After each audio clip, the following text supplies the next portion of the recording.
Some people tap their feet, some people snap their fingers, and some people just sway back and forth. I just sort of do them all together, I guess. And now here is Elvis Presley. I got news for you, baby.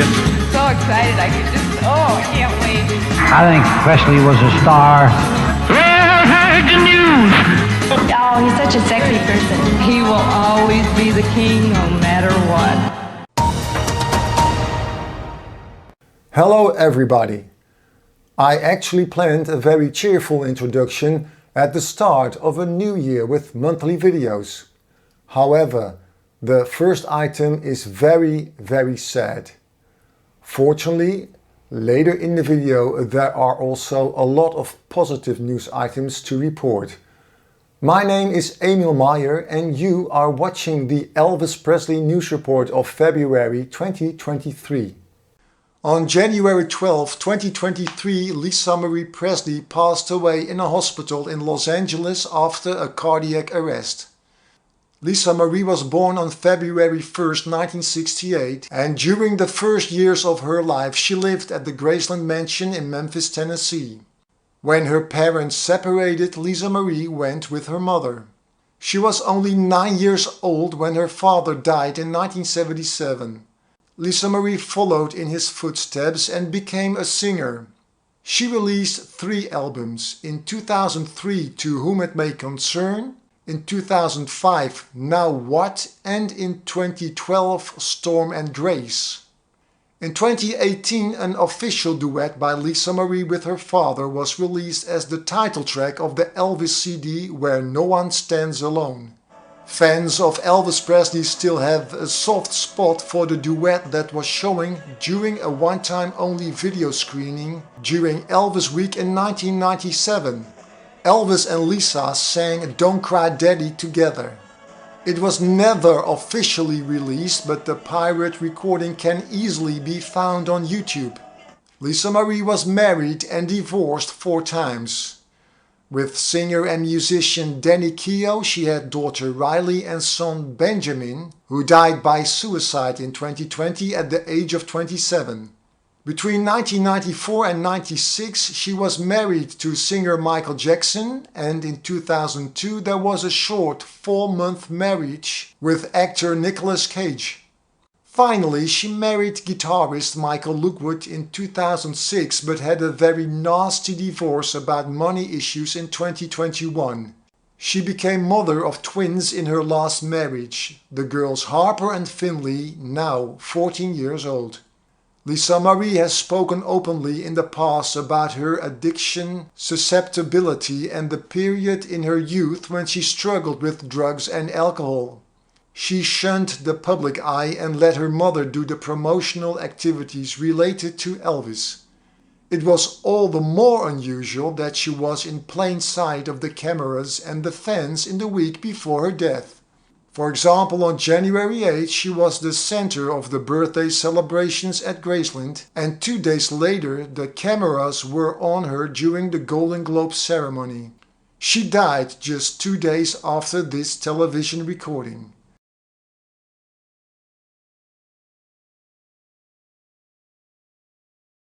Wow, tonight will be a wonderful night for Elvis.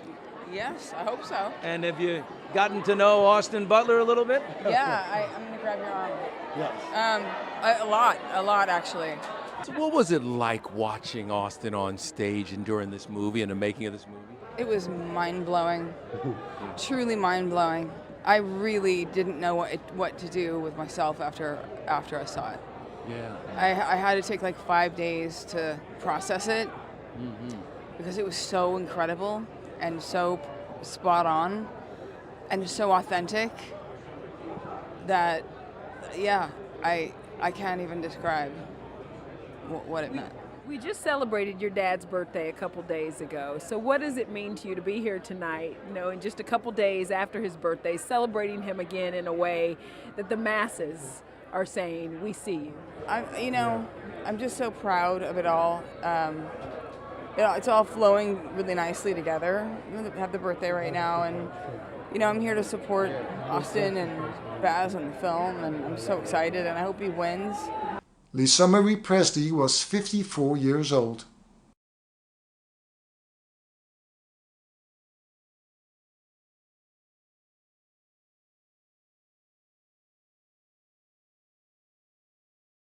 Lisa Marie Presley has been remembered as a loving mother and an old soul.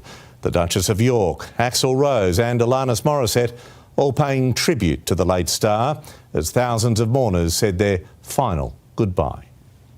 A sea of fans gathered to say goodbye to Elvis's only child, welcomed by the Tennessee Choir and a song sung famously by the King.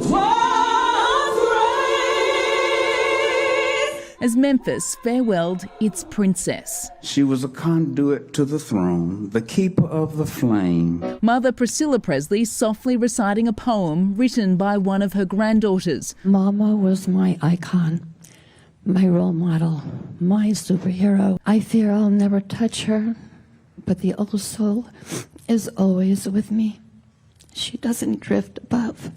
From Lisa Marie's eldest Riley, a message read by her Australian husband Ben. I hope I can love my daughter the way you loved me. And the Duchess of York, who remembered her Sissy with a quote from the Queen. My late mother-in-law used to say that nothing can be said can begin to take away the anguish and the pain of these moments, because grief is the price we pay for love. Austin Butler, who became close to the Presley family while portraying Elvis in the Hollywood biopic, was there in support.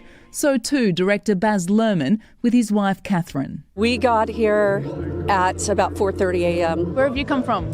France, Paris? I've been crying for a week and a half now. Just heartbroken. It's devastating. After the service, mourners moved in a slow procession to say goodbye to a woman famous from the moment of her birth until the very end.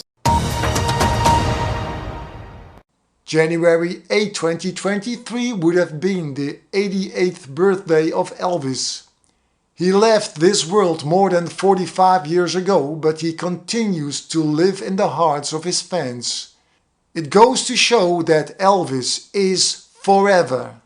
A lot of things happened during the 4 days of Elvis's 88th birthday celebrations. It included, amongst many other events, the free screening of the Elvis movie in 10 select cinemas across the US and Canada on January 8. On the same date, Graceland opened a new movie exhibition titled The Making of Elvis. Highlights of the exhibition include behind-the-scenes videos of the making of the film, plus handwritten notes, drafts of scripts, storyboards, props, set pieces and costumes from the film. But the thing that created the most media attention was, of course, the release on January 6 of a new remix by RCA Records. The remix combines Elvis's 1964 Viva Las Vegas with the 2004 song Toxic by Britney Spears.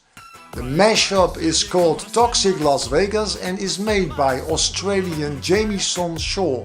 Only 29 seconds of this mashup that did not appear on the official soundtrack were used in the movie. The reason why it is released now is probably because the award season is approaching. A hit for Elvis could be beneficial for the chances of winning a Grammy Award or an Academy Award for the movie. It seems that the most prizes are awarded at the beginning of the year. I am not going to name all the awards that are won regarding the Elvis 2022 movie, but I will focus on the 3 major awards, and those are, in my view, the Golden Globes, the Grammy Awards and the Academy Awards. The Golden Globes were presented on January 10 and Austin Butler won this award in the category of Best Drama Actor in a Movie. On January 24, the nominees for an Academy Award were announced. The 2022 Elvis movie competes in the following 8 categories: Best Picture, Lead Actor, Cinematography, Film Editing, Production Design, Costume Design, Makeup and Hairstyling, and Best Sound. The 95th Oscars will be held on Sunday, March 12, 2023, and it will be televised live on ABC. Fingers crossed, everybody! The digital Elvis on Tour box set had already become available in 2022. Now, finally, on January 27, the highly anticipated physical Elvis on Tour box set was released. On the same date, RCA released the double vinyl album Elvis Live 1972. The tracks used are selected from the Elvis on Tour box set, and it looks like the tracklist is a best of the 4 concerts. As part of its ongoing Live on Tour series, collector label Follow That Dream Records have released their 1976 special Elvis from Louisiana and Memphis. This is a 5-inch digipack 4 CD set that features 3 1976 concerts. July 1st, Shreveport, Louisiana, July 2nd, Baton Rouge, Louisiana, and July 5th, the Mid-South Coliseum in Memphis. In the autumn of 2023, the Elvis on-screen concert will return to the United Kingdom. Accompanied by the Royal Philharmonic Orchestra, Elvis will sing from a big video screen. The tour dates are as follows: October 25th, Glasgow, 26, Manchester, 27, Birmingham, 28, Newcastle, 29, Leeds, and October 31st it is in London. The tour ends in Cardiff on November 1st. Some good news to report about James Burton, as he now is at home recovering from his hospitalization. As you can see in this picture, he is practicing his guitar skills. After a break of 2 years due to COVID-19, the Parks Elvis Festival returned in the second week of January to New South Wales in Australia for its 30th edition. You've got to follow that dream wherever that dream may lead, Elvis Presley once crooned. For many impersonators of the king of rock and roll, that dream leads to the small Australian town of Parks. This is the 30th edition of the event, which has returned after 2 years of pandemic disruptions. 25,000 visitors are in town, providing the local economy with a boost of around $15 million. To have everything back in full swing after 3 years of drought, 2 years of COVID, and to have it back in full swing is so important for the emotional benefits to the community. It is the atmosphere, the people, every pub, club, shop owner, they dress up, they theme their stores, everyone gets in the spirit of the festival. Elvis Presley also sang about satisfying his soul by having a party, and that's exactly what this festival is all about. In December 2021, I informed you that Vince Wright was in the researching phase of his book about collecting 8mm Elvis films. Now, almost a year later, his book was released in January and it is called 8mm Elvis: The Home Cinema Years. The book includes all the artwork, catalogs, flyers and adverts, but also convention memories from back in the day and stories from the dealers. For all the info about the book, please visit his website as seen below. January 5th, 2023 was the 100th celebration of the birth of Sam Phillips. This event matches nicely with the new book, The Birth of Rock and Roll. It is the illustrated story of Sun Records and the 70 recordings that changed the world. It is written by Colin Escott, and Peter Guralnick was responsible for selecting those 70 recordings. The coffee table size book has a foreword that is written by Jerry Lee Lewis. The book has 256 pages and retails for $60.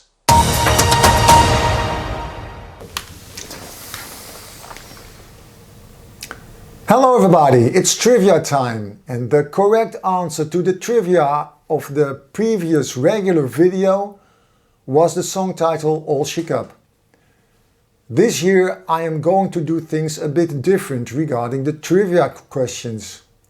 I have decided not to reveal the correct answer anymore in the comment section. The correct answer will be revealed in next month's video. This decision was made in order to keep my viewers coming back. In this month's video I am showing you 3 numbered photos. Can you tell me the number of the photo who is the odd one out?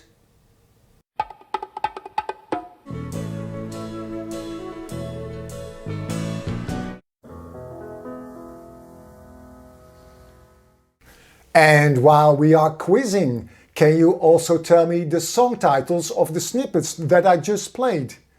Don't cheat and place the answer of the song titles you know for sure in the comment section.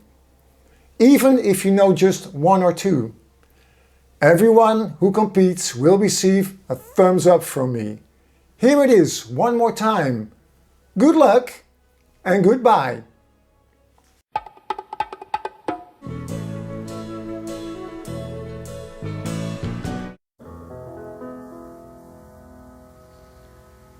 It turned out that in the video of the yearly review of 2022 I missed 3 people who passed away.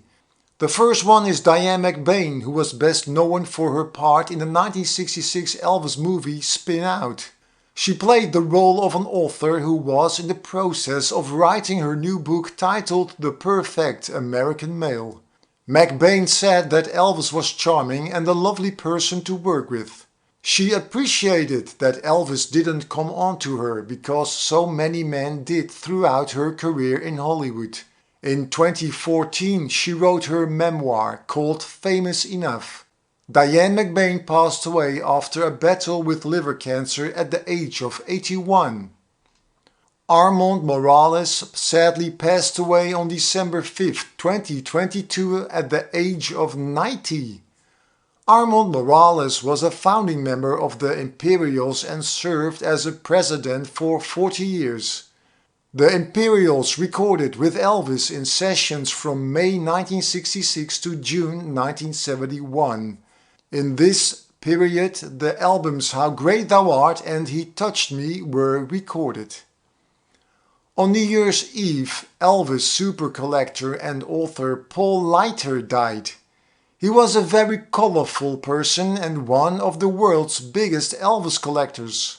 He amassed a staggering inventory of Elvis items. He once was the owner of the peacock suit but sold it for $300,000 in 2008. One of his biggest selling books was the fan favorite The Boy Who Dared to Rock. It is unknown to me how old Paul Leiter was when he died. Perhaps you can remember that I showed you a few months ago how an entire football stadium sang Can't Help Falling in Love. Here is another example how big Elvis still is in the United Kingdom. Please watch till the end, as I am pretty sure that the ending will put a smile on your face.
That's all for this month. Hope to see you next time. Until then, have a happy Elvis Presley Day. You have a